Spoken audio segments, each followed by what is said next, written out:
आज 12 जून 2014 गुरुवार का दिवस और हरिहत्रिक आश्रम के साप्ताहिक कार्यक्रम में आप सबका स्वागत है। हम शिवसूत्र के वाचन के दौरान पिछली बार हम 13वां सूत्र तक पढ़ा हमने, जिसको पढ़ रहे थे हम इच्छा शक्ति उमा कुमारी। तो हम इसी को सूत्र को संक्षेप में लेके फिर इसके आगे अपनी चर्चा जारी करते हैं। सबसे पहले इसी सूत्र को फिर से समझ लें। इच्छा शक्ति, शिव की जो शक्ति है उसको हम स्वातंत्र शक्ति कहते हैं। उसी शक्ति को शास्त्रों में उमा भी बोलते हैं, शक्ति भी बोलते हैं, दुर्गा भी बोलते हैं, पार्वती भी बोलते हैं। कई नामों से उसको हम पुकारते हैं। और शिव की शक्ति का मूल स्रोत है। जो ब्रह्मांड में जितनी भी हमको शक्तियां दिखाई देती हैं, उसी शक्ति से ली गई शक्तियां हैं, या उसी शक्ति से निकली हुई शक्तियां हैं, उसी शक्ति से उधार ली गई शक्तियां हैं। मूल शक्ति शिव की स्वातंत्र शक्ति। वैज्ञानिक दृष्टिकोण से भी देखें तो पहली घटना ब्रह्मांड के निर्माण की जब हुई, उस समय वो अकेला था। जब वो कोई अकेला हो तो उसका कोई विरोधी हो ही नहीं सकता। तो उसके पास जो शक्ति थी, वो शक्ति अपने आप में एकमात्र शक्ति थी। जब उस शक्ति का कोई विरोधी नहीं,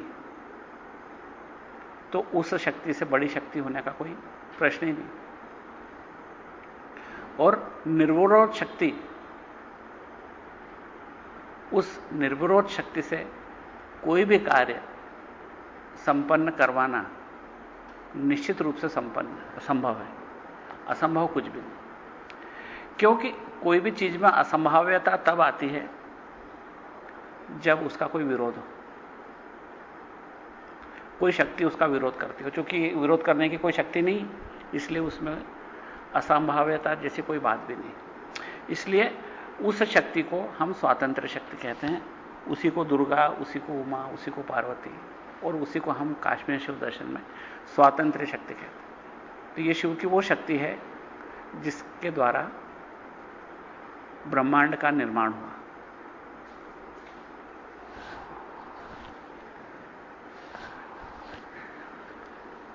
तो शिव की स्वातंत्र शक्ति, जिसको हम भिन्न भिन्न नामों से पुकारते हैं, उमा, दुर्गा, पार्वती, वो हमारे काश्मीर शिव दर्शन में स्वातंत्र शक्ति कहलाती है।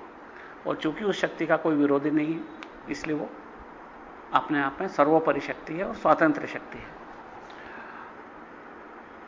और उस शक्ति का जो स्वरूप है, जब शिव से बाहर आता है तो इच्छा रूप में प्रथम स्पंद होता है। हमने स्पंद कारिका पढ़ी थी, उसको अब इस वक्त के साथ हम फिर से भी पढ़ेंगे। जब प्रथम स्पंद होता है तो उसमें वो शिव आत्मनिरीक्षण करते हैं और पाते हैं कि मैं कुछ भी करने के लिए स्वतंत्र हूं, कुछ भी निर्मित कर सकता हूं, कैसे भी खेल खेल सकता हूं, क्योंकि मेरे पास शक्ति है, क्षमता है और कोई विरोध नहीं। और ऐसा आत्मनिरीक्षण करते ही वो आनंद से भर जाते हैं। ये उसकी आनंद शक्ति। और शिव का मूल स्वरूप, जैसा हम कई बार चर्चा कर चुके हैं, चेतन और आनंद स्वरूप है। वो चैतन्य है और वो आनंद स्वरूप है। चैतन्य, जितनी चेतना है, आप अपने आप को जिस मैं के रूप में जानते हो, ये टेबल अपने आप को मैं के रूप में नहीं जानती, लेकिन आप अपने आप को मैं के रूप में जानते हो। ये जो मैं है, ये शिव है। जो शिव ही है जो चेतन है, और उसी से चेतन और निश्चेत जगत दोनों बने। चेतन जगत भी उसी से बना है, और वो जगत जिसको हम चेतना विहीन कह सकते हैं, वो भी उससे ही बना है। लेकिन अस्तित्व का नाम चैतन्य है। तो चैतन्य भी उसी से बना है और जिसको हम निश्चेत बोलें वो भी उसी से बना है। इसलिए अस्तित्वगत जो भी चीज है, जो भी चीज अस्तित्व में है, चाहे वो विचार हो, चाहे नेगेटिव संख्या हो, चाहे पॉजिटिव संख्या हो, चाहे असंभावित चीज हो, चाहे असंभव चीज हो, वो सब कुछ शिव का स्वरूप है। तो इच्छा शक्ति उमा कुमारी, हमने इसमें कुमारी शब्द के 4 व्याख्याएं पढ़ी थी पिछली बार कि वो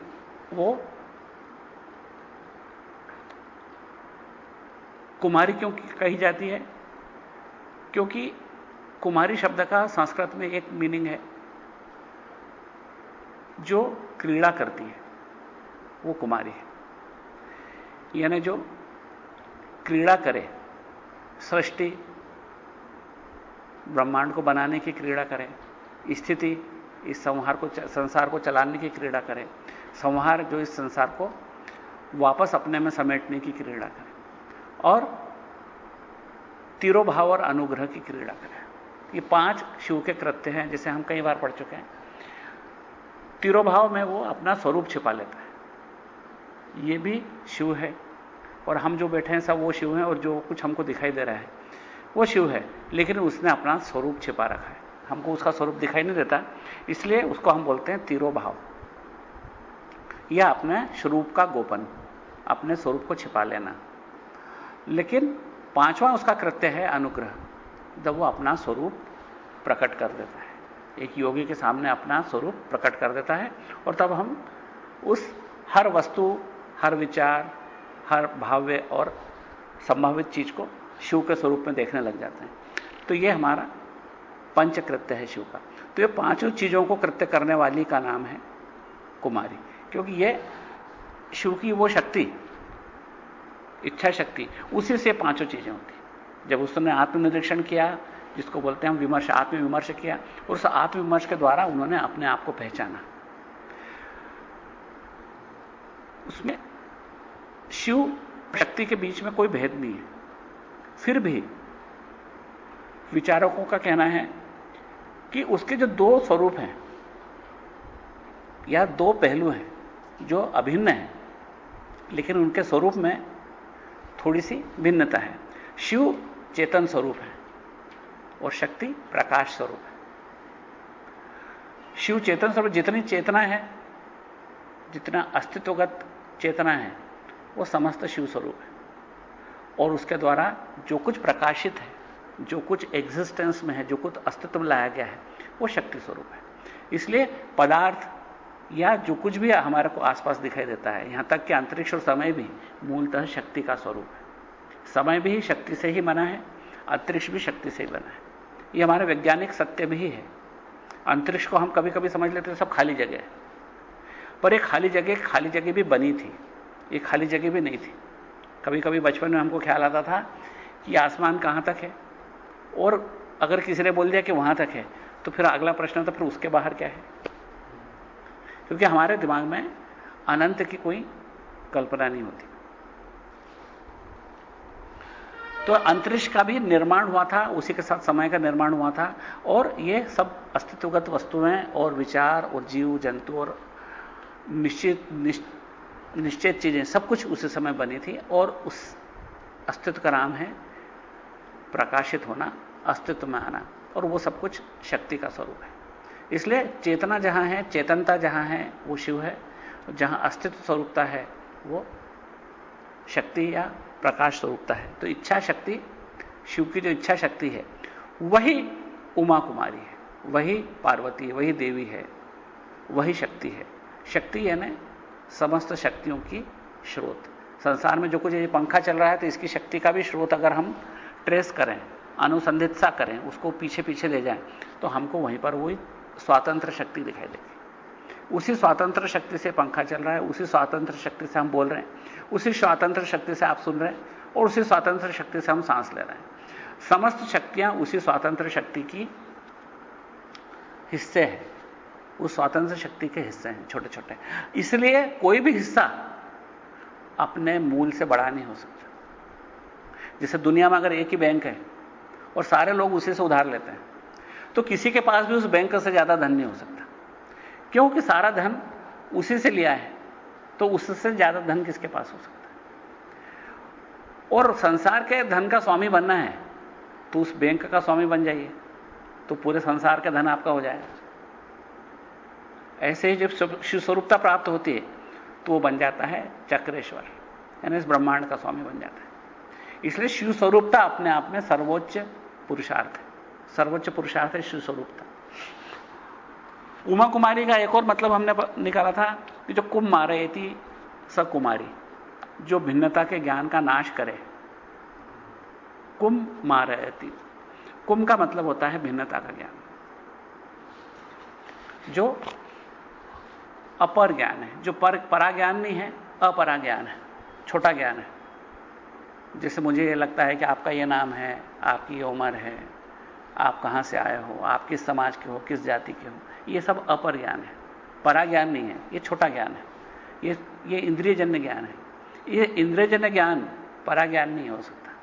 इस इंद्रियजन्य ज्ञान का नाश करने वाली का नाम है कुमारी, जो इस इंद्रियजन्य ज्ञान को नाश करे और परा ज्ञान को प्रकाशित कर दे, जो शिव के स्वरूपता को प्रकाशित कर दे, वो है कुमारी। इसके अलावा एक कुमारी शाश्वत कुमारी है। वो क्यों है शाश्वत कुमारी?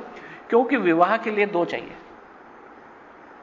विवाहिता होने के लिए उसे दो की जरूरत है, लेकिन वहां पर दो है ही नहीं।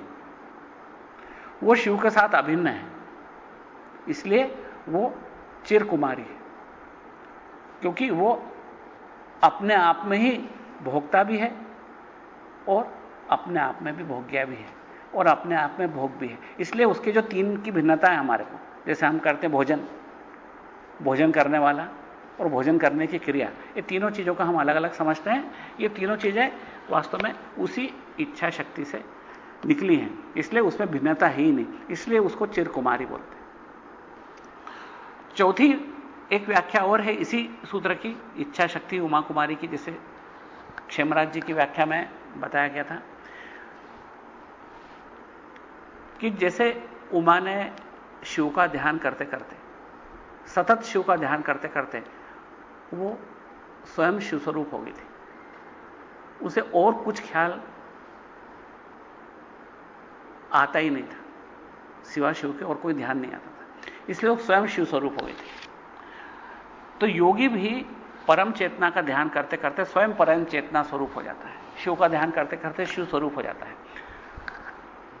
इस तरह इस सूत्र की चार व्याख्याएं जो हमने पढ़ी थी कि इच्छा शक्ति उमा कुमारी,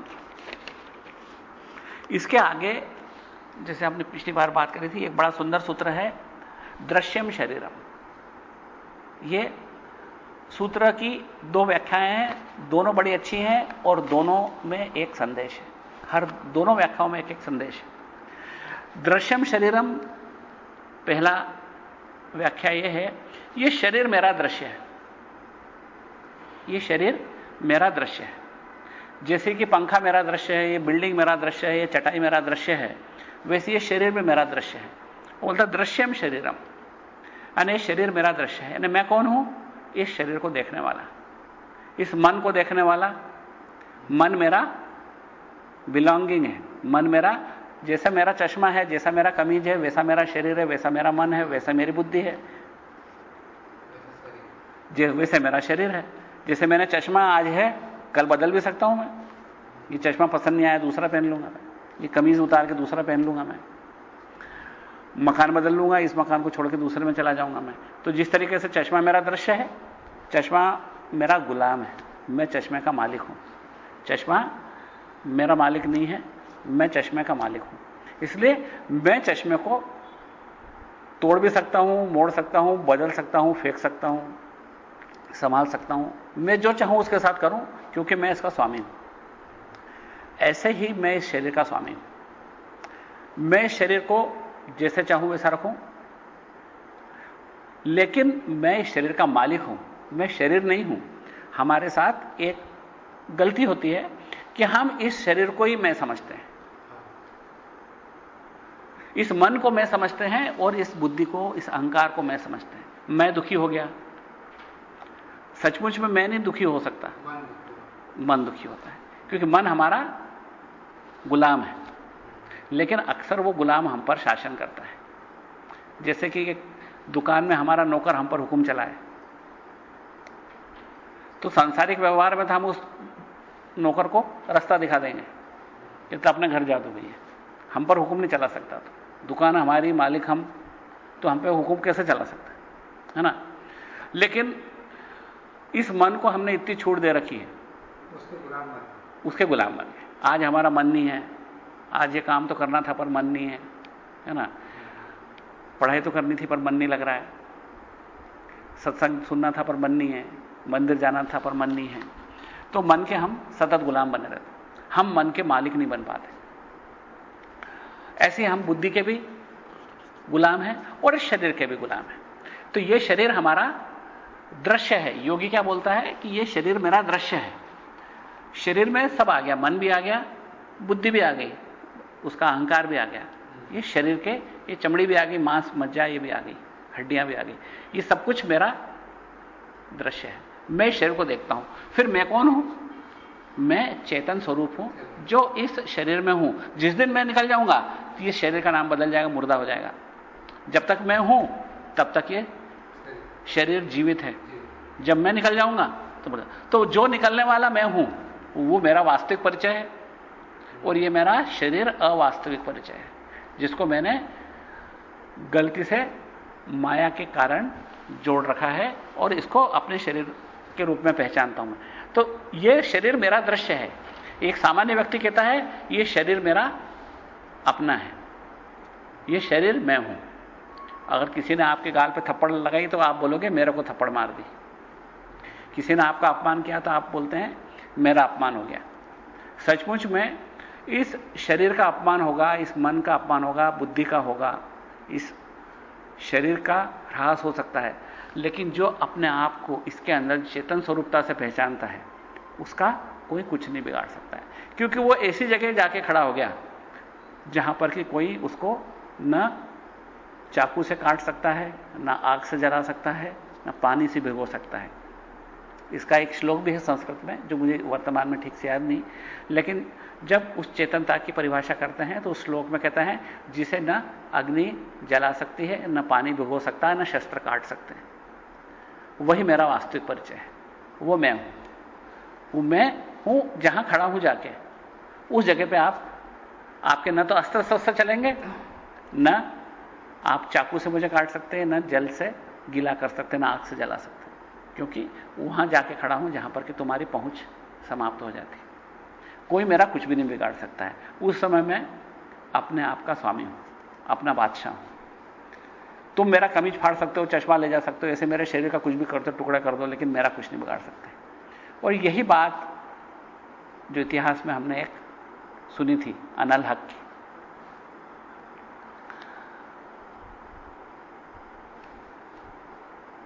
जब उसने बोला कि मैं कौन हूं? मैं खुदा हूं। किसने बोली थी? मंसूर, नाम सुनते मंसूर ने बोली थी। और यह ऐतिहासिक सत्य है। जब मंसूर नाम का एक फकीर था, यह शायद 16वीं सदी के करीब की बात है जहां तक मुझे स्मरण पढ़ा था, तो उसने बोला कि मैं खुदा हूं। तो सब मौलवियों ने उसको पकड़ के घेरा कि तुम कैसे खुदा हो? खुदा तो खाली एक है। उसने बोला कि मैं भी खुदा हूं और मैं ही खुदा हूं। तो उसको खूब पिटाई करी। आखिर जब वो नहीं माना तो उसको तय किया कि इसकी गर्दन काट दी जाए। उसको भरे सारे बाजार इसकी गर्दन काट दी जाए। तो बोले अंतिम मौका है, आप बोल दो कि तुम कौन हो। तुम इतना बोल दो कि मैं मंसूर हूं तो हम तुमको छोड़ देंगे। बोले ये तो मेरा नाम है, मैं तो खुदा हूं ना। तो जब उसको बोला तो मौलवी लोग सब उसके तलवार लेकर आ गए उसको काटने के लिए।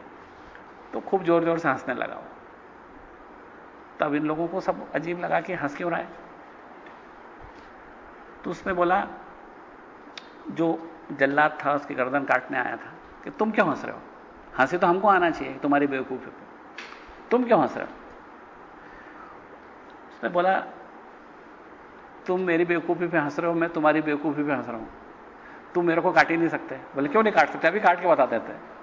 पर तुम वहां तक तुम्हारी पहुंच ही नहीं है, तुम कैसे काटोगे? तुम खुदा को कैसे काट सकते?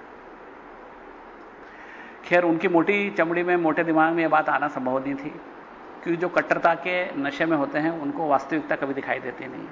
उन्होंने सचमुच में उस हंसते मुस्कुराते मंसूर की गर्दन काट दी, लेकिन गर्दन काटते तक वो मुस्कुराता रहा। उसका यह कहना था कि तुम मुझ तक नहीं पहुंच सकते, तुम मेरे को नहीं काट सकते, मेरे गर्दन काट दो, मेरे को तो नहीं काट सकते। क्योंकि वो अपने आप को चेतन स्वरूप में जानता था। उसके लिए था दृश्यम शरीरम, वो उसके लिए शरीर उसका दृश्य था, उसको वो कैसे काट सकता? तो ये हमारा पहला उसका एक्सप्लेनेशन है दृश्यम शरीरम का। जो व्यक्ति इस स्थिति तक आ जाता है उसको बोलते हैं हम गॉड कॉन्शियसनेस या ईश्वर चेतना। हमारा काश्मीर शिव दर्शन इस स्थिति को बोलता है गॉड कॉन्शियसनेस। और हम सामान्य जनों की जो हमारी भावना है कि शरीर में हूं, उसको बोलता है जीव चेतना या पशु चेतना। हमारी पशु चेतना में हम कहते हैं कि हम शरीर हैं, हमको मार दिया, हमको लग गई, हम दुखी हो गए, हम तो परेशान हैं। ये सारी बातें हैं किसकी हैं? जीव चेतना या पशु चेतना की। लेकिन जैसे ही हमारी चेतना इस शरीर को दृश्य की तरह देखने लगती है, जैसे संसार में बिल्डिंग है, जैसे मेरा मकान वैसा मेरा शरीर है ना, शरीर मकान टूटे टूटो, ऐसे ही शरीर भी टूटेगा ऐसे। तो उस समय वो उसकी चेतना ऊपर के स्तर पर उड़ जाती है और उसको वो क्या बोलता है? दृश्यम शरीरम। और ये चीज उसके लिए उसको उस स्तर तक उठा देती है जिस स्तर पर हम उसको बोलते हैं ईश्वर चेतना, गॉड कॉन्शियसनेस। ईश्वर चेतना बिल्कुल होगी। गुरुदेव बोलते हैं अगर सुई भी छुपाओगे तो जोर से चिल्लाएगा आ करके, लेकिन उसका तादाद में उस शरीर से नहीं होगा, उस शरीर से मोह नहीं होगा उसको, उस शरीर से वो दुखी नहीं होगा, उसका अंतर्मन कभी उससे दुखी नहीं होगा। हम दुख की अनुभूति तो होगी, क्योंकि जो संवेदनाएं हैं, जो नर्व एंडिंग्स हैं वो तो हैं। अगर काटोगे तो चक्कू से दुखेगा, लेकिन उसकी जो आंतरिक बोध है, उसकी जो भावना है, उस शरीर के साथ मोह की नहीं रहेगी। उसकी इस शरीर के साथ में वैसी ही संबंध रहेगी जैसी कमीज के साथ है, जैसी चश्मे के साथ है, वैसे ही शरीर के साथ है। दर्द जरूर होगा, और योगी को भी दर्द होता है, ज्ञानी को भी दुखता है, लेकिन उस दुख के साथ में उसका तादाद में नहीं होता है। वो ये नहीं मान के चलता कि मैं दुखी हो गया, कि मेरे पर पहाड़ आ गया दुख का। वो जानता है कि मुझ पर दुख का पहाड़ आ ही नहीं सकता, कि उस पहाड़ के नीचे भी मैं बिल्कुल साबुत जिंदा बचूंगा, मेरे को कुछ नहीं होना है, क्योंकि मैं चेतन स्वरूप हूं। अब इसकी दूसरी व्याख्या, ये कहां तक आ गए अपन? जीव या पशु चेतना से ऊपर उठ के ईश्वर चेतना या गॉड कॉन्शियसनेस तक आ गए, जहां पर हमने बोला दृश्यम शरीरम। अब दृश्यम शरीरम के बाद इसकी अगली कड़ी या अगली समझ जो इससे और ऊपर के स्तर की, उसको भी बोलते हैं हम दृश्यम शरीरम। ये जो संसार में जो सारा दृश्य है, ये मेरा शरीर है। ये उसके अगला एक्सप्लेनेशन है कि ब्रह्मांड जो दिखाई दे रहा है, पूरा ब्रह्मांड, ये मेरा शरीर है। हम जीव में क्या है गलती कि हम इस शरीर को तो अपना और बाकी सबको पराया मानते हैं। इस शरीर को अपना मानते हैं, इस शरीर से जुदा जो कुछ चीजें हैं सबको पराया मानते हैं। कुछ चीजों में मोह रखते हैं, लेकिन इस शरीर से ज्यादा मोह किसी में भी नहीं होता। शास्त्रों में भी लिखा है कि एक मां के गोद में एक बच्चा अभी जा रहा है और वो बाढ़ आ जाती है, बच्चे को माथे पे बिठा लेती है, लेकिन जिस वक्त वो स्वयं डूबने लगती है तो बच्चे को फेंक के खुद तैर के बाहर निकल जाता है। सचमुच में स्वयं से ज्यादा प्रिय कुछ भी नहीं होता। यह उपनिषद में भी लिखा है। और आपको जिस चीजों में प्रियता है, चाहे वो पत्नी में, बच्चे में, पिता में, मकान में, जमीन में, जायदाद में, वो प्रियता सिर्फ इसलिए है, वो भी आपका हिस्सा है, इसलिए प्रियता है कि वो भी आपकी तरह चैतन्य स्वरूप है। पत्नी पत्नी के लिए प्रिय नहीं लगती, पत्नी आत्मा के लिए प्रिय लगती। पैसा पैसे के लिए प्रिय नहीं लगता, पैसा आपकी आत्मा के लिए प्रिय लगता है। मकान मकान के लिए प्रिय नहीं लगता, सिर्फ इसलिए कि वो मकान है प्रिय नहीं लगता, वो इसलिए प्रिय लगता है कि वो भी उसी आत्मा का हिस्सा, जिस आत्मा के हिस्सा आपका शरीर है या जो आप। तो जो ब्रह्मांड है, जो कुछ समाज, जो कुछ दिखाई दे रहा है दृश्य, वो मेरा शरीर है। इसका नाम है शिव चेतना या सुप्रीम गॉड कॉन्शियसनेस या सर्वोच्च चेतना, सुप्रीम गॉड कॉन्शियसनेस। जो हमने सबसे पहला था जीव कॉन्शियसनेस या जीव चेतना या पशु चेतना, उससे ऊपर जब हमने कहा कि मेरा शरीर भी मेरा दृश्य है, मेरा इससे भी कोई सरोकार नहीं, बुद्धि भी मेरा दृश्य है, अकल भी मेरा दृश्य है, सब कुछ, तो उस समय हमारी चेतना का स्तर ऊपर उठ के आ गया था, ईश्वर चेतना था। और अब जब हम कहते हैं कि पूरा ब्रह्मांड मेरा शरीर है, न केवल ये बल्कि समस्त ब्रह्मांड मेरा शरीर है, यानी मेरा अपना विकास है, मेरी चेतना का विकास है और मैं इस सब का केंद्र हूं, तो उसको हम बोलते हैं सुप्रीम गॉड कॉन्शियसनेस या सर्वोच्च चेतना।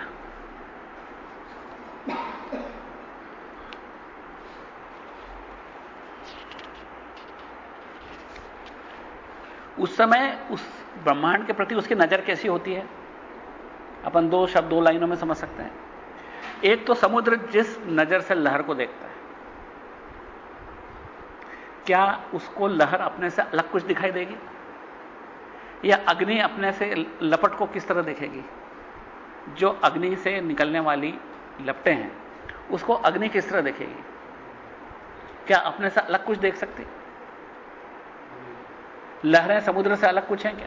तो चेतना के समुद्र में जो लहरें हैं, वो ये जो शाक्तोपाय का जो अंतिम सूत्र आएगा उसमें,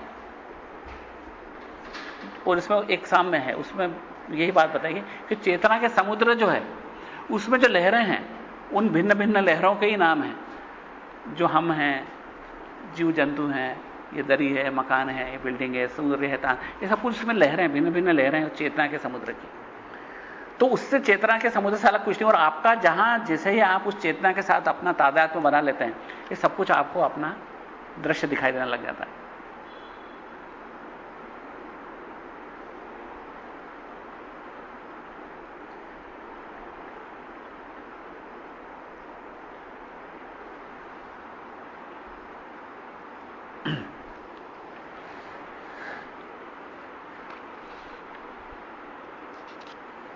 दूसरा, यही वो शिव दृष्टि है जिसके बारे में अपन अक्सर बात करते हैं कि जो एक सनातन धर्मी की जो सर्वोच्च प्रार्थना है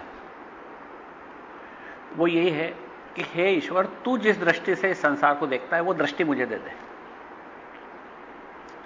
यानी हम परोक्ष रूप से शिवावस्था की मांग कर रहे हैं। हम ये मांग कर रहे हैं कि मेरे को उस दृष्टि से संसार देखने को मिले जिस दृष्टि से तू संसार को देखता है। तब तू संसार को कैसे देखेगा? अपने स्वयं के विस्तार के रूप में, क्योंकि तूने ही संसार बनाया है तो तेरा अपना ही विस्तार है। कोई बाजार से सीमेंट मिट्टी वगैरह बाजार से थोड़ी बुलाई थी, अपने आप से तो बनाया था ना संसार। तो तू संसार को कैसे देखेगा? तू संसार को स्वयं के विकास के रूप में देखेगा। तो मुझे भी वो दृष्टि दे दे कि इस संसार को मैं अपने विकास की तरह देख सकूं। ये एक सनातन धर्मी की सर्वोच्च प्रार्थना है कि मुझे वो दृष्टि दे दे जिससे तू संसार को देखता है।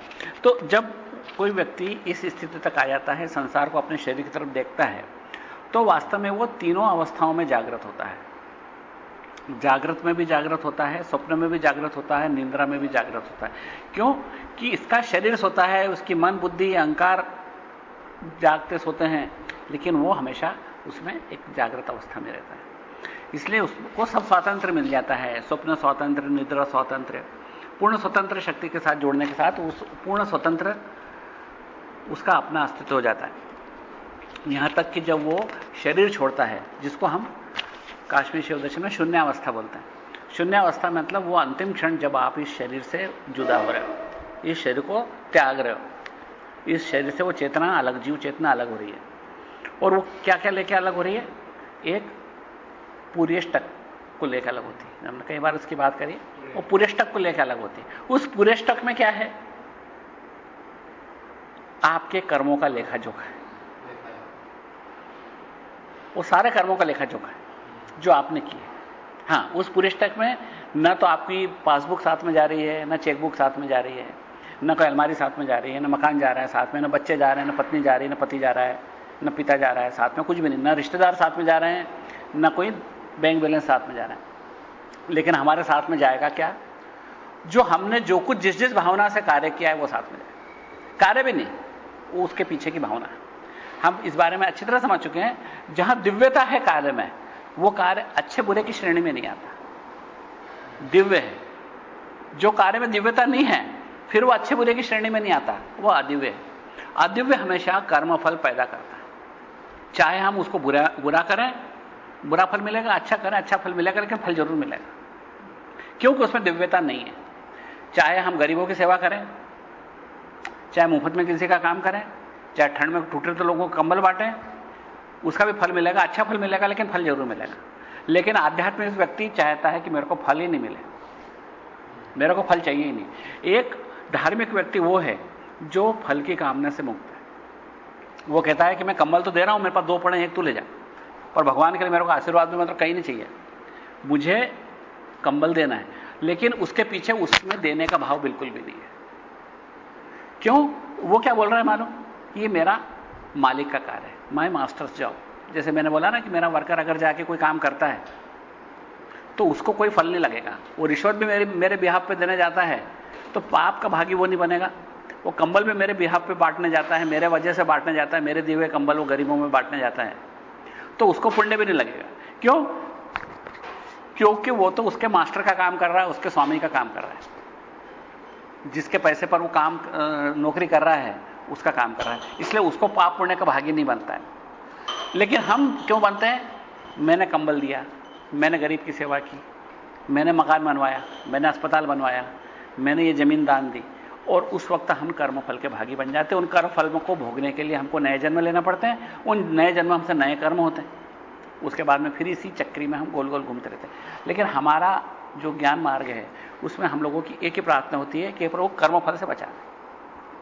क्योंकि कर्मफल जैसे ही हमको मिलेगा, चाहे अच्छा बुरा, अच्छा भोगने के लिए भी हमको जन्म लेना पड़ेगा, बुरा भोगने के लिए भी जन्म लेना पड़ेगा, हमको जन्म लेने की इच्छा ही नहीं। तो जो पुरेष्टक अलग होता है, उस पुरेष्टक में अगर बैलेंस 0 है तो फिर कभी भी वो बैलेंस शीट कैरी फॉरवर्ड नहीं होती। उसी का नाम मोक्ष कह सकते हो आप, क्योंकि उस वक्त हमारे कोई कर्म नहीं है जो प्रारब्ध का रूप ले सके। प्रारब्ध वो है जो हमने किए हैं और अब तक उसके फल नहीं भोगे हैं, और उनका फल भोगने के लिए हमको नया शरीर लेना पड़ता है। अब हम कहेंगे कि हमसे कार्य तो रोज होते हैं, अच्छे भी होते हैं, बुरे भी होते हैं, और हमने कई जन्मों में किए हैं, अब उसका क्या होगा? उसके लिए हमको शायद फिर से जन्म लेना पड़ेगा। लेकिन ऐसा नहीं है। जैसे ही तुम अपने आप को चेतन स्वरूपता से जानने लगते हो, आपके समस्त कर्म जो लाखों जन्मों में भी आपने इकट्ठे कर रखे हो, जिनके फल अब तक नहीं हो, आपके फल अब तक नहीं मिले हो, और अब आने वाले समय में यानी अगले आने वाले जन्मों में मिलने वाले हों, वो समस्त कर्मों के बीजों का नाश हो जाता है। यानी आपकी हार्ड डिस्क फॉर्मेट हो जाती है, उसमें कुछ भी डाटा बाकी नहीं रह जाते। फिर बोलोगे फिर इस जन्म में आज की तारीख के बाद भी तो कर्म होंगे ना, मेरे को अभी 10 साल और जीना है, मान लो इस शरीर में। मान लो आज मेरे को चेतनता का बोध हो गया और अब मेरी उम्र अभी 10 साल और बची है, तो इस 10 साल में मुझसे जो कर्म होंगे उसका क्या होगा? चेतनता प्राप्त करने के बाद, चेतन स्वरूपता प्राप्त करने के बाद जो कर्म होंगे वो दिव्य हो जाएंगे। वो दिव्य कर्म आपके लिए कभी बंधनकारक नहीं होते हैं, और आचार्य शंकर बोलते हैं, आदि शंकराचार्य, उन कर्मों का नाम है आगामी कर्म। आगामी कर्म दिव्य होते हैं, जहां आपके हृदय में चेतनता का बोध हो गया कि मैं चेतन स्वरूप, इस शरीर में नहीं हूं, ये मन में नहीं हूं, ये बुद्धि में नहीं हूं, और ये समस्त ब्रह्मांड मेरा ही विकास है, उस चेतना के सागर की लहरें हैं। तो इस सत्य के दर्शन के बाद जो कुछ भी कार्य आप करते हो, निश्चित रूप से आप व्यक्तिगत चेतना से नहीं करोगे, जीव चेतना से नहीं करोगे। जीव चेतना से किए गए कार्य अदिव्य होते हैं, वो आपको कर्म फल में बांधते हैं। लेकिन जो आप शिव चेतना से जो कार्य करें, वो कार्य आपके लिए बंधन कारक नहीं है, क्योंकि वो आपके दिव्य कर्म हो जाते हैं। क्योंकि जब वो उसके बाद में आप जो कुछ भी करते हो, बाहर से चाहे वो अच्छा दिखे चाहे बुरा, उससे कोई फर्क नहीं पड़ता, लेकिन वो कार्य आपका दिव्य कर्म हो जाता है। उस समय आपके कर्म फल देने से वो असमर्थ होता है। इसलिए आपके इस जन्म को आखिरी जन्म बनाया जा सकता है।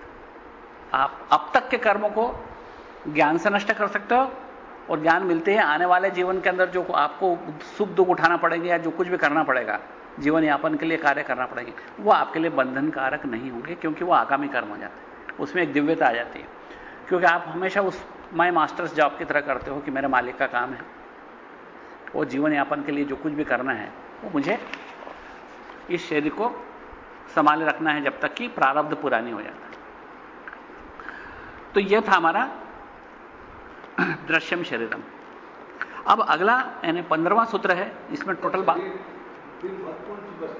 हां बिल्कुल महत्वपूर्ण, क्योंकि अगर ये शरीर ना हो तो हम ये ज्ञान भी कैसे प्राप्त कर सकें। ये ज्ञान प्राप्ति के लिए भी शरीर माध्यम है। और वो तो पुराण तो ये लिखते हैं कि देवता भी तरसते हैं कि एक बार वापस मनुष्य बने तो ज्ञान प्राप्त करें, कि देवताओं को चूंकि ये संभावना नहीं है कि ज्ञान प्राप्त करने के लिए आपको मनुष्य जन्म जरूरी है, और इसको संभाले रखना भी जरूरी है तब तक जब तक कि हमारे प्रारब्ध कर्म पूरे नहीं हो जाते हैं। और प्रारब्ध कर्म पूरे होते से हमारे गुरुदेव तो कहते हैं एक सेकंड में नहीं रोक सकता। जैसे ही ऋणानुबंध पूरा होता है वो समाप्त हो जाता है शरीर, चाहे किसी भी बहाने से समाप्त हो जाए, और समाप्त हो जाएगा, चाहे दुर्घटना में समाप्त हो जाएगा, कैसे हो जाएगा। ऋणानुबंध खत्म हुआ, बात खत्म। ये शरीर का जितना काम था जैसे ही खत्म हुआ पूरा खत्म, उसके बाद में क्षण भर भी जीवित नहीं रह सकता इंसान। तो निश्चित रूप से शरीर तो महत्वपूर्ण है ही है, और हमको इस शरीर की निग्लेक्ट नहीं करना है, इस शरीर की उपेक्षा नहीं करनी है, लेकिन इस शरीर से मोह छोड़ना जरूरी है। अगला जो सूत्र है, हृदय चित्त संघट्टा दृश्य स्वाप दर्शन।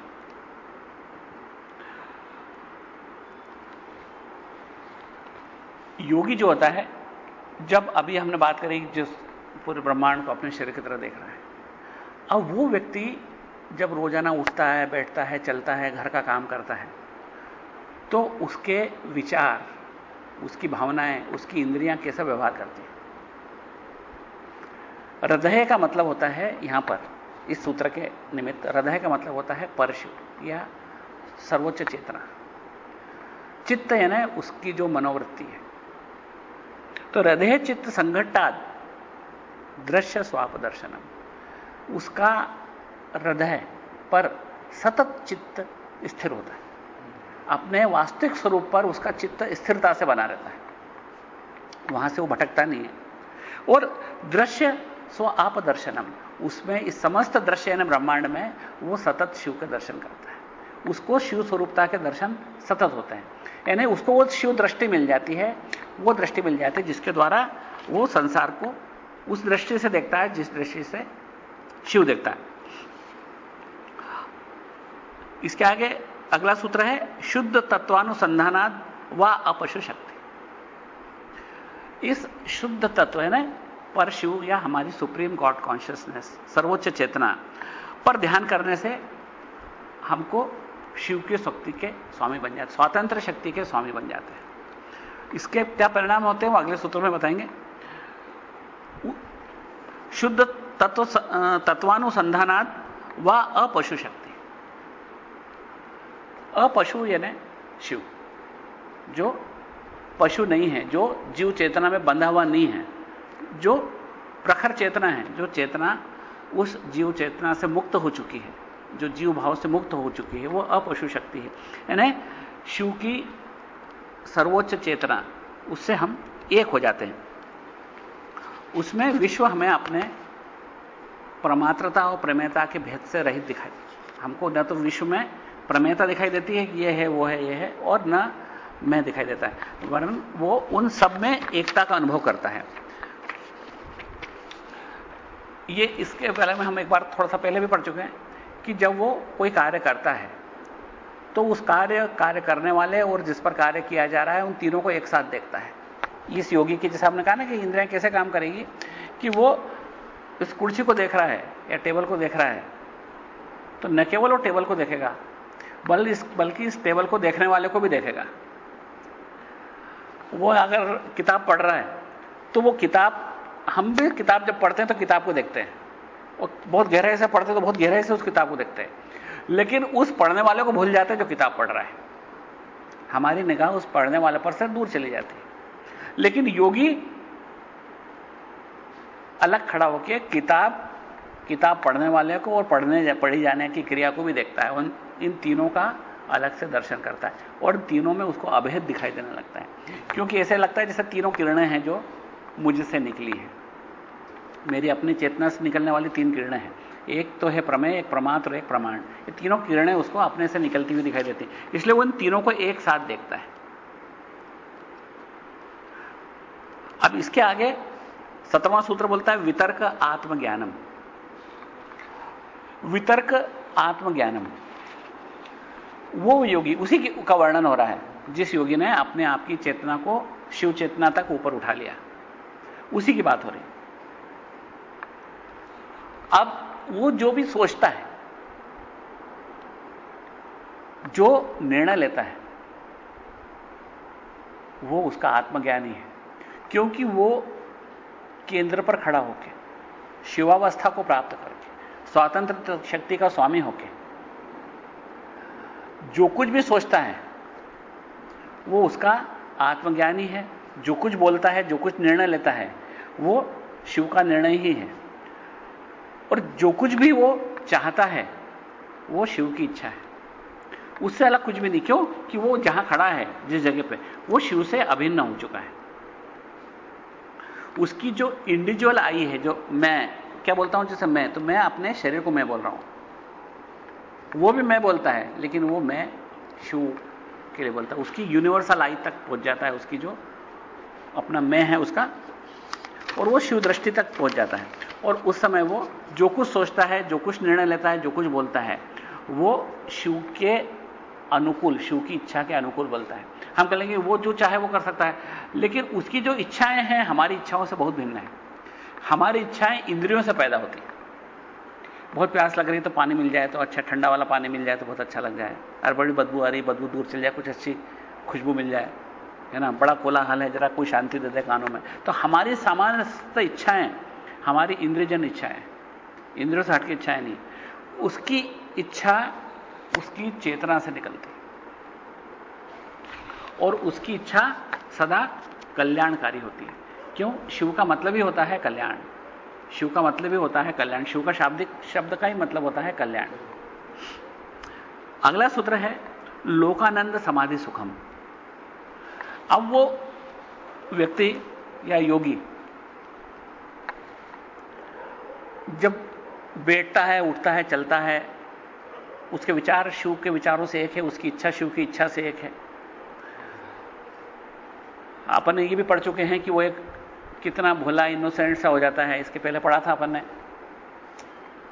कि वो कैसा हो जाता है, एक सामान्य बच्चे की तरह। और विस्मय योग भूमिका में पढ़ा था कि वो हमेशा छोटी छोटी चीज में विस्मित होता है। जिस दिन वो विस्मित होना बंद कर दे, अगर एक सामान्य जनता में भी कोई विस्मित होना बंद कर दे तो समझना बूढ़ा हो गया। अब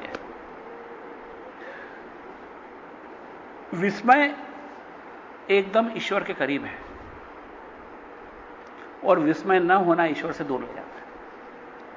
अगर आपको कभी किसी चीज पर आश्चर्य नहीं होता है, निश्चित रूप से अभी हमको बहुत तराशने की जरूरत है अपने मन मस्तिष्क को। जिस वक्त उस स्थिति पर आ जाएं जब हमको आश्चर्य होने लगे, जब हम इस संसार की सत्यता को देखने लगे। ऐसा हो ही नहीं सकता कि इस संसार की सत्यता के ऊपर नजर पड़े और आपको आश्चर्य नहीं हो, आपका दिल दिमाग आश्चर्य और प्रसन्नता से न भर जाए। जब हम उस कुर्सी को देखें, इस टेबल को देखें, उस टेबल का सत्य दिखे हमको, और हम मन ही मन मुस्कुराए नहीं और आश्चर्य नहीं हो, ऐसा हो ही नहीं सकता। जब आपको शिव स्वरूपता के दर्शन हर तरफ होने लगते हैं, चारों तरफ, तो आनंद मिश्रित आश्चर्य के दर्शन होते हैं सतत। और उस आश्चर्य में आश्चर्यमयता बढ़ती ही चली जाती है, बढ़ती चली जाती है, वो कभी खत्म नहीं हो पाती। उसका आश्चर्य करने का कोई अंत ही नहीं होता है। इसलिए वो जहां कहीं जाता है उस शिव के सौंदर्य पर आश्चर्य करते चला जाता है। क्योंकि जब जो कोई सामने आता है, अपना आता है, पराया आता है, पराया भी आता है, कोई उसका दुश्मन भी आता है, तो उसको दिखता है कि शिव देखो स्वांग रच रहे हैं मेरे दुश्मन होने का। यानी उसको हर जगह उसकी शिव स्वरूपता नजर आती है, और उस समय उसको आनंद और हर्ष उसका समाप्त होता ही नहीं, उसका आश्चर्य समाप्त होता ही नहीं। तो लोकानंद, अब यहां लोक शब्द आता है, अब ध्यान से समझें, लोक का दो मतलब है। हम कहते हैं लोक परलोक, लोक है ना संसार, अपने सबने ये शब्द अक्सर उपयोग किया, लोक परलोक है ना। परलोक है ना एक और संसार है जो बाद में मिलेगा, और लोक है ना जो वर्तमान संसार जो हमको दिखाई दे रहा है, इसको बोलते हैं लोक, है ना। एक लोक का मतलब होता है इंडिविजुअल, व्यक्ति, इसको भी हम बोलते हैं लोक। तो संस्कृत में लोक का मतलब प्रमेय संसार और लोक का मतलब प्रमात्र संसार, दोनों है। प्रमेय संसार है ना, बाहर जो हमको सब्जेक्टिव वर्ल्ड दिखाई देता है और ऑब्जेक्टिव वर्ल्ड दिखाई देता है, ये दोनों लोक है। जो ऑब्जेक्टिव वर्ल्ड है ना, प्रमेय संसार जो दिखाई देता है, जो वस्तुएं हैं, बिल्डिंग्स हैं, शहर है, लोग हैं, तरह तरह के झरने हैं, नदी हैं, नाले हैं, सूर्य है, जो कुछ दिखाई दे रहा है, ये सब कुछ लोक है ना, संसार है, लोक है ना, प्रमेय संसार है। और मैं हूं, ये भी लोक है, मेरा भीतरी संसार है। और जैसा कि अपन ने एक बार पढ़ा था कि जितना संसार बाहर है उतना संसार भी है, जितना संसार बाहर है उतना ही संसार मेरे भीतर भी है। इसको टेबल बोला, इसको हटाने के बाद भी टेबल बोला तो इसका ख्याल आ जाएगा, क्योंकि वो कान में शब्द पढ़ते से ही मेरे अंदर के संसार के अंदर वो टेबल जन्म ले लेती है। जैसे ही बोला भूपेंद्र भैया, तो मेरे को आपका चेहरा निगाह में आ जाएगा, चाहे वो आप आज नहीं आए हो, उन्हें भूपेंद्र भैया का नाम आते से मेरे को ध्यान में आ जाएगा कि अच्छा भूपेंद्र भैया यहां बैठते हैं, उनका चेहरा कैसा है, वो चश्मा कैसा लगाते, कैसे बोलते हैं, वो सब कुछ मेरे दिमाग में आ जाएगा, क्योंकि मेरे भीतरी संसार में आप उपस्थित हो और वो अंदर तुरंत जन्म ले लेते हो। तो मेरे बाहरी संसार और भीतरी संसार के बीच में जो तार है उसका नाम है मात्रका, जिसने एक बाहरी संसार को भीतरी संसार से जोड़ रखा है, और यही भीतरी और बाहरी संसार के जोड़ को खत्म कर देता है योगी। वो मात्रका में शिव शक्ति के दर्शन करता है और अंदर के भीतरी संसार को जागने से रोक देता है, क्योंकि भीतरी संसार में और किसी का प्रवेश नहीं है, वहां पर वो शिव स्वरूपता है, आनंदमयता है वहां पर। तो यहां पर लोक का मतलब होता है बाहरी संसार और लोक का मतलब होता है भीतरी संसार, और दोनों संसारों को संस्कृत में लोक बोलते हैं। बाहर के संसार भी लोक है, भीतरी संसार भी लोक है, यानी जिस चीज का अनुभव किया जाए वो भी लोक है, और जो अनुभव करता है वो भी लोक है। तो लोकानंद समाधि सुखम, जब वो बाहर सब कुछ देखता है आनंद से भर जाता है, भीतर देखता है तो आनंद से भर जाता है। उसको भीतर बाहरी संसार दिखाई देता है तो बाहर भीतरी संसार दिखाई देता है, और उसको दोनों संसारों में शिव स्वरूपता दिखाई देती, इसलिए उसके इसी का नाम सर्वोच्च समाधि है। एक समाधि तो वो होती है जब आदमी आंख मीच के बैठता है और सब विचारों से मुक्त हो जाता है, और एक ये समाधि है जो सर्वोच्च समाधि है, जबकि जागते, सोते, उठते, बैठते, वो बाहरी और भीतरी दोनों संसारों में समान रूप से शिव के दर्शन करता है। तो ये उसकी सर्वोच्च समाधि है। और जो इस समाधि में समाधिस्थ है वो संसार के लिए आनंद का कारण बन जाता है, क्योंकि वो जहां बैठता है उसके आसपास जो बैठते हैं वो भी आनंदित हो जाते हैं, उसको देख के आनंदित हो जाते हैं। जैसे कि आग लगी है और उसके पास में बैठने वाले को कहना नहीं पड़ेगा तो गर्म हो जाओ, अपने आप गर्म हो जाएगा, क्योंकि उसकी आंच उसको लगे बिगड़ रहेगी नहीं। बर्फ रखा है उसके पास बैठोगे तो आपको ठंडक महसूस होगी ही, उसके लिए आपको कोई बर्फ को कहने की जरूरत नहीं पड़ेगी, ना व्यक्ति को महसूस करना पड़ेगा कि मेरे को ठंड लग रही, बल्कि उसको ठंड लगेगी ही। इसी तरह वो व्यक्ति अपने आसपास एक वातावरण निर्मित कर देता है, जिस ऑरा या उस प्रभा मंडल के बीच में जो भी आता है वो उस समाधि के आनंद में स्वयं भी डूबने लगता है। वो समाधि, तभी कई योग्य गुरु होते हैं, उनके पास जाके बैठने मिलने मात्र से ही आप में एक परिवर्तन शुरू हो जाता है। उनके पास, उनके सानिध्य में जाना मात्र परिवर्तन ला देता है। मतलब मैं सत्य बताऊं कि मेरा अपना व्यक्तिगत अनुभव है कि प्रभादेवी माता जी के पास जब मैं गया, उन्होंने बात बहुत कम करी।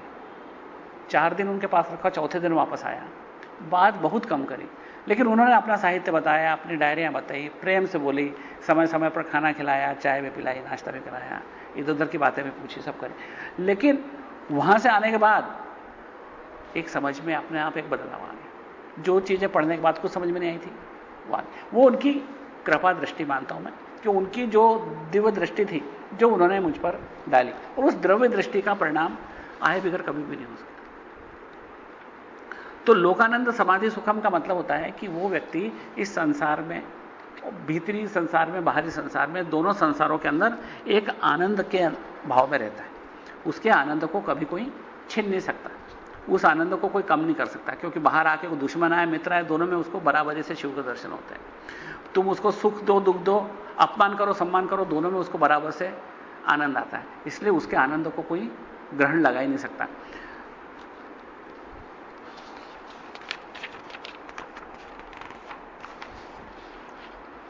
अभी हम यहां पर पढ़ते हैं कि 36 तत्वों से ब्रह्मांड का निर्माण हुआ। शिव शक्ति, सदाशिव, ईश्वर, शुद्ध विद्या, माया, कला, विद्या, राग, काल, नियति, पुरुष प्रकृति, मन, बुद्धि, अहंकार, 5 कर्मेंद्रियां, 5 ज्ञानेंद्रियां, 5 महाभूत, 5 तन्मात्रा, ये हो गए 36 तत्व। तो इन 36 तत्वों में जब बोलते तत्व, तो तत्व का क्या मतलब, एलिमेंट्स का क्या मतलब? जब गुरुजी से बात एक दिन किया तो गुरुजी ने बताया तत् का मतलब होता है वह, त्व का मतलब होता है तुम। जो तुम हो वो ये सब है। तुम अपने वास्तविक स्वरूप को जैसे ही पहचानते हो, ये सब कुछ तुम ही हो, मतलब तो ये सारा ब्रह्मांड तुम ही हो। कितने आसानी से बात समझ में आ गई, जिसको हम कहते हैं कि यूनिवर्सल गॉड कॉन्शियसनेस, एक लाइन में समझ में आ गई। जो 36 भिन्न भिन्न तत्व हैं वो तुम ही तो हो। तत् यानी वह, तो यानी तुम, तत्व यानी तुम, जो वो तुम हो वही ये ब्रह्मांड है। जो तुम्हारी अपनी वास्तविक पहचान को तुम अगर जानते हो कि मैं कौन हूं, अगर तुम कहते हो कि नहीं मैं रामलाल हूं, मैं तो श्यामलाल हूं, मैं तो कालूराम हूं, तो निश्चित रूप से तुम अभी इस शरीर से जुड़े हो, तो वास्तविक सत्य से बहुत दूर हो। जब इस सत्य से ऊपर उठने लगता है आदमी, शिव चेतना तक जाने लगता है, तो रास्ते में आती है ईश्वर चेतना, जहां वो कहता है कि मैं हूं, बस ये शरीर मेरा दृश्य है और ये सब कुछ मुझसे अलग है और मैं इस शरीर के अंदर रहने वाली शुद्ध चेतना हूं। लेकिन उससे भी ऊपर की स्थिति आती है जब वो चेतना जानती है कि मेरा सारा विकास है, ब्रह्मांड मेरा ही अपना ही किया धरा है, मेरा ही शरीर है, तो वो सर्वोच्च चेतना है।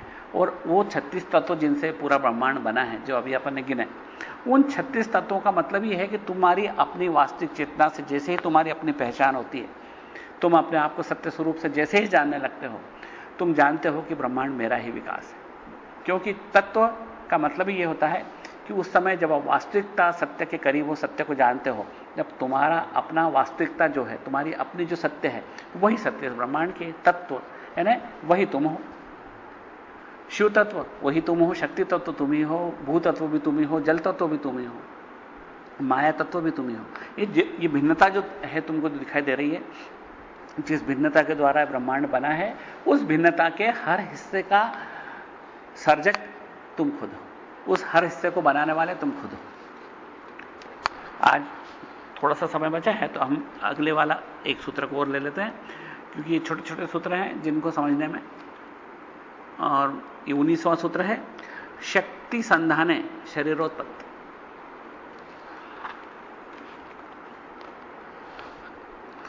जब ऐसा योगी कोई इच्छा करता है तो ब्रह्मांड की समस्त शक्तियां मिलकर उसकी इच्छा को पूरी करने लगती हैं। स्पंद कारिका बोलते हैं कि उसकी जो घनीभूत इच्छा है उसके अस्तित्व से निकलती है, और वो घनीभूत इच्छा एक श्वास लेने और एक श्वास को बाहर निकालने के अंतराल में पूरी हो जाती है। निश्वास और श्वास, जो अंदर श्वास लिया वो प्रकाश, जो बाहर निकाला वो विमर्श, और इस दो के द्वारा यानी श्वास लेने और बाहर निकालने की क्रिया के द्वारा घनीभूत इच्छा उसकी वहीं पर संपन्न हो जाती है। वो व्यक्ति जब जप करता है तो जप का मर्म उसको समझ में आता है। जप उसके लिए मात्र एक रिसाइटेशन या रटन तो नहीं है। गुरुदेव कहते हैं कि जैसे आपको अगर कोई गुरु मंत्र दिया गया, आप उसका जब लगातार जाप करेंगे तो धीरे धीरे उसका मर्म आपके हृदय में अपने आप प्रकट होने लगेगा। वो मर्म आपको आपकी चेतना का परिचय करवा देगा। ये हालांकि अपन इसका ज्यादा विस्तार से अपन पढ़ेंगे, शाक्तोपाय से भी आगे आणवोपाय में पढ़ेंगे इन सब बातों को। लेकिन यहां पर संदर्भगत बात है, इसलिए जप वाली बात आ गई। इस जगह पर वो व्यक्ति जो चाहे, योगी, उस तरह की इच्छा को अपने उसी समय बिना किसी देरी के, बिना किसी इंतजार के उस इच्छा को पूरी कर सकता है। लेकिन फिर हम यहां पर समझ लें, उसकी सारी इच्छाएं अस्तित्वगत होती हैं, इंद्रियजन्य नहीं होती। हमारी होती इंद्रियजन्य होती, मतलब बहुत बढ़िया वाला खाना मिल जाए, बहुत बढ़िया वाला मकान आ जाए, दुनिया की सबसे महंगी कार मेरे पास आ जाए, है ना। हमारी इच्छाएं जितनी होती हैं सभी इंद्रियजन्य इच्छाएं होती है ना। लेकिन उसकी इच्छाएं अस्तित्वजन्य होती हैं, उसकी अपनी इंद्रियजन्य कोई इच्छा नहीं होती। लेकिन एक बात और, ये इच्छा करते से इच्छा पूरी हो जाना उसी योगी को होता है जो योगी को संसार में रुचि है, जिसने अपने आप को इंट्रोवर्ट कर लिया, भीतर की ओर मोड़ लिया। लगातार उसने अपना ध्यान शुद्ध तत्व पर रखा। उसको इस प्रकार की कोई योगिक सिद्धि प्राप्त नहीं होती। ज्यादा उच्च स्तर का योगी इन सिद्धियों को बाईपास कर जाता है। हमको भी शुरुआत में गुरुदेव ने भी बात बताई थी, और अगर यहां पर एक किताब है रमण महर्षि से बातचीत, है ना, उसमें भी रमण महर्षि ने यही बात कही थी कि जो सर्वोच्च चेतना से आपके मिलन की राह है, उसको अंतिम रूप से रोकने का प्रयास सिद्धियां करती। जब आप उच्चतर स्तर पर पहुंचने लगते हो तो सिद्धियां आपका रास्ता रोकती हैं। वो आपको प्रलोभन देती है, वो आपको ऐसा बताते हैं कि आप जो चाहो कर दो, उसके बाद कि आपके आसपास भीड़ लगना शुरू हो जाती है। किसी को रोग मुक्त कर दो, किसी को धन नहीं है तो धन दिलवा दो, किसी की नौकरी नहीं है तो नौकरी करवा दो, उसके ऊपर नजर करो और अपनी पूरी घनीभूत इच्छा शक्ति उस पर डाल दो, तो उसको वो होने लग जाता है जो वो चाहता है। उस वक्त तो आप सारे ब्रह्मांड में प्रसिद्ध हो जाते, सारे संसार में आपके आसपास मेला लग जाएगा। इस स्थिति से सर्वोत्तम योगी बचता है, किसी भी प्रसिद्धि से बचता है, किसी भी प्रकार के प्रदर्शन से बचता है, और किसी प्रकार की सिद्धि का उपयोग करने से बचता है, क्योंकि उसको एक उस परम आनंद की तलाश है जिस परम आनंद में ये सब कुछ रुकावट है। तो इस प्रकार की कोई भी इच्छा जो तुरंत पूरी हो सकती है, इस मामले में उसकी कोई रुचि नहीं होती। इसमें वो अरुचि प्रदर्शित करके आगे बढ़ जाता है। इसके आगे एक बहुत अच्छा सूत्र है, हालांकि अपन आज समय की कमी है तो उसको अगली बार लेंगे। भूत संधान, भूत पृथक्त्व, विश्व संघट्टा, ये तीन अलग अलग शब्द है। आज सिर्फ इन तीनों की परिभाषा बता देते हैं, फिर इसका विस्तार अपन अगले गुरुवार को पढ़ेंगे। भूत का मतलब होता है एग्जिस्टेंस, दैट विच एग्जिस्ट, जो अस्तित्व में है उसका नाम है भूत। भूत का मतलब होता है जो अस्तित्वगत है, जो इस संसार में अस्तित्व, कोई चाहे वो विचार हो, चाहे वस्तु हो, चाहे व्यक्ति हो, चाहे जीव हो, जंतु हो, चाहे वो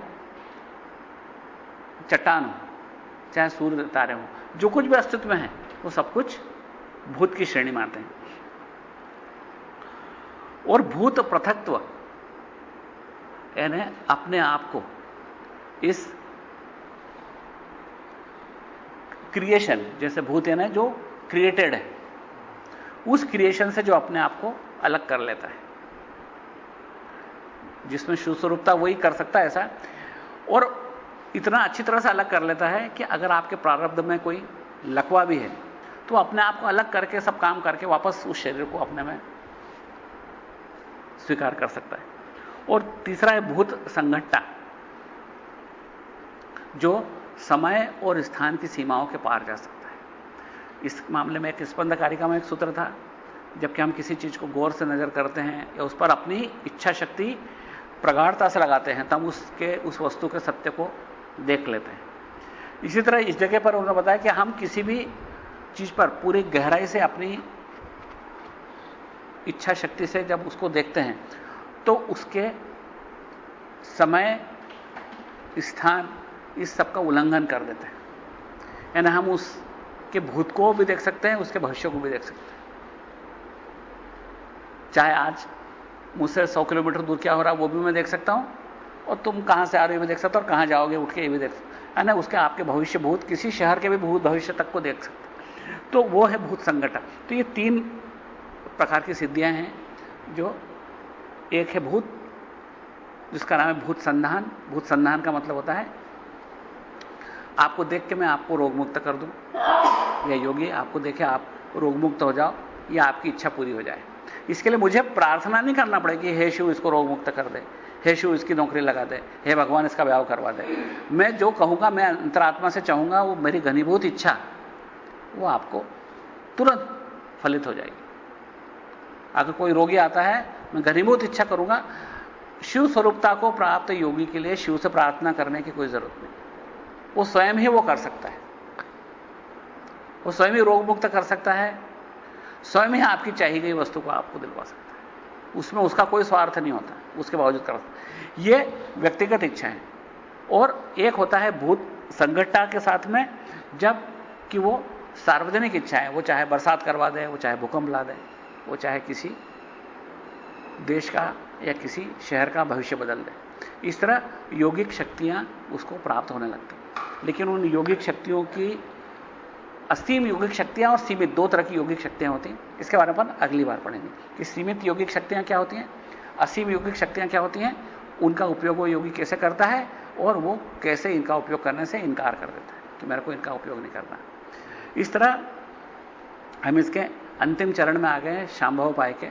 तो शांभवोपाय के 3 सूत्र बचते हैं। एक तो भूत संधान, भूत पृथक्त्व, विश्व संघटना। इसके बाद 2 सूत्र और आएंगे, तदनंतर हम शांभवोपाय पूर्ण हो जाना। इसमें चूंकि अपन ने आज थोड़ा सा तेजी से 5-6 सूत्र पढ़ लिए, कुछ लगेगी जरूरत तो अपन उनको थोड़ा सा अगली बार में रिपीट भी कर लेंगे। हाँ, लेकिन इसमें अपन को मूलतः ये 3 सूत्र जो बचे हैं इनको अगली बार में